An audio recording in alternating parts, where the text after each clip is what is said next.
Good afternoon, Senators. My name is Amy Gunn, and I'm an attorney in St. Louis. The majority of my individual practice is representing folks who have been injured or harmed by medical malpractice litigation. And I was here last week to testify in opposition to Senator Brown's bill specifically regarding non-economic damages in medical malpractice cases, and I find this to be very similar, perhaps just a different vehicle to the same result, which is to limit clients, people who have been injured, right to fully and fairly being compensated for their injuries. And I did a little bit of research after the testimony last week that in support of Senator Brown's bill, particularly from, I believe it was Mr. Freeze, regarding some of the awards in Missouri over the last year, in 2013. And the point of it, I think, obviously was to make it look like there are runaway verdicts in Missouri and to point up the issue of why there needs to be caps on non-economic damages. And I think it's important to have the facts, not just the numbers, the large numbers, but also the facts. One of the cases that Mr. Freeze mentioned was the award of $6.4 million in St. Louis County. And that was a case that I spoke to the plaintiff's attorney in that case, and it involved the care of a 50-year-old gentleman who had mitral valve prolapse, and he'd been seeing the internal physician for a number of years, had been diagnosed with that. When the patient came in with signs and symptoms of what's known as endocarditis, in the form of fatigue and weight loss, the physician did not recognize that. One of the effects of endocarditis is that there are what they're called vegetations that break off and can cause stroke. And that's what happened to Mr. Schneider in that case. And he was 53 years old when he had a stroke. And there were signs and symptoms that the jury believed the physician missed. And the jury sat for 10 days listening to the evidence that was presented to them. And then the jury deliberated for 10 hours on one day. And then July 4th was the next day, and they asked the judge to come back on the following day. And they deliberated for another 6 hours. They came back with that verdict. And of that verdict, in addition to past economic and non-economic costs to Mr. Schneider, but they also awarded Ms. Schneider non-economic damages. You might ask, well, why? I mean, we all enter into a contract of marriage for better or for worse, for richer or for poorer.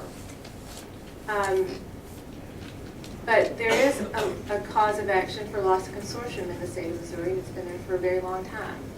And Mrs. Schneider deserved to have her loss reviewed by that jury, and they found her to have non-economic loss. The caps, whether it's through a constitutional amendment or amending pursuant to Senator Brown's bill, the caps do not allow for non-economic loss for a loss of consortium under those circumstances if it's more than $350,000. There's no difference. His non-economic loss or her economic loss, it's no difference. And that is not something that I think is easily explained to clients when they come in the door. And I asked last week, and perhaps I'll ask again, if someone came to your office, whether it was a brain-damaged child or her parents or Mr. and Ms. Schneider going through this, who've been damaged for the rest of their lives,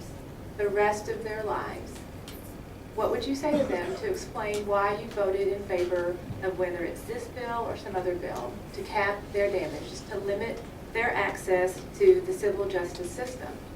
Because I have a hard time explaining to them in any reasonable way why that's fair in any way under our civil justice system. And I am happy to answer any questions, but it comes back to me again. We live in a world where we don't think it's going to happen to us. And maybe that's easier for all of us to think that it won't.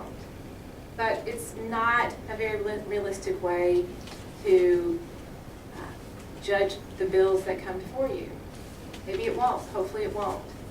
But a lot of times, and the folks that come to see me, it does affect them.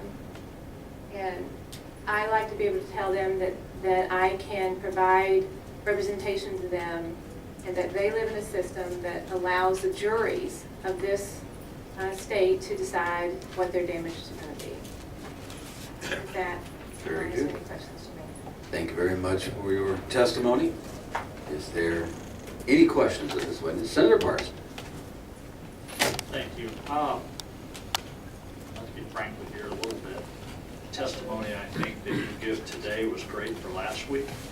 I'm trying to figure out what it has to do with SJR25. We're talking about amending the Constitution. Well, but So let me ask this first. Do you have a problem with the people changing the Constitution by the amendment process? well, I think that the people represent their representatives, make decisions for them such as this. I think that amending the Constitution to allow all civil cases an award of non-economic I didn't say anything about civil cases yet.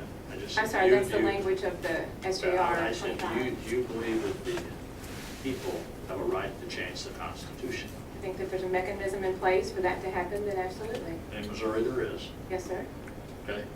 So your portion of it is, you don't like the portion, you don't have a problem with them voting on it and changing it, you just got a problem with what the issue is, right? Well, as I indicated before, I think that this is a different vehicle for the same result. And But because you if the think, people- but you know with this amendment is written right here, it doesn't say, you don't know them caps are gonna be higher or lower. You assume they're gonna be low, right? Well, there are no caps currently, so I'm anticipating that the But this purpose doesn't of say, this is to add this is caps. just giving the people to say, do we want to do this or do we not? Right. It doesn't say anything about caps. Well, I beg your pardon, it indicates that, Legislature could do it. Right. It doesn't say what caps are, it doesn't say whether $100 or whether $2 million. It just says that the people have the right to make that decision. yes, This sir. is what the constitutional amendment is. Yes, So sir. that's what I'm saying. I understand your testimony from last week, what you guys are saying, but the question is, do you think they have a right to change the Constitution, the people? Do I think that the people of Missouri have a right to change the Constitution? Right. Yes, I do. All right, thank you. My question would be whether the information provided to the citizens of Missouri with respect to what the purpose of this bill is also going to be available. That's my concern, Senator. Thank you very much. Any further questions of this witness? Seeing none, thank you for your testimony. Will we be seeing you next Tuesday? Is that what you got going on?